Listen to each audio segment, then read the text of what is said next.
একটা unexpected surprise দিনটাকে যে কিভাবে ওলটপালট করে দিতে পারে সেটার সাক্ষী থাকলো 17ই ডিসেম্বর। সমস্ত মান অভিমানের পালা শেষ করে ভাই গেছিল সকাল সকাল আমাকে আনতে তার বিয়ের জন্য। আর এই দিকে আমার মাথার ওপরে তখনও টেনশন, দুটো ব্রাইড রয়েছে, কিভাবে সব কিছু ম্যানেজ করব।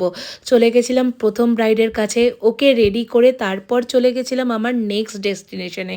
তো এইটা হলো আমার সেকেন্ড ব্রাইড। অলরেডি গিয়ে শুরু করে দিয়েছিলাম কাজ, তারপর কোনো কিছুই আমার রেডি নেই। বাড়িতে এসে যা হোক নিজেকে রেডি করলাম, সবাই মিলে চলে গেছিলাম আমার ভাইয়ের গ্র্যান্ড রিসেপশন পার্টিতে। কেন কিভাবে ফুল ভিডিওটা অলরেডি আমি বড় ভিডিওতে আপলোড করেছি, অবশ্যই দেখো। এইটা হলো আমার লুক আর তার সাথে আমার হিরোর লুক। শেষে কেক কাটিং দিয়ে শেষ হলো সেদিনকে রিসেপশন পার্টি। তো একটাই কথা তখন মনে আসলো, যার শেষ ভালো তার সব ভালো। পৃথিবীর সমস্ত ভাই বোনের সম্পর্ক যেন ভালো থাকে।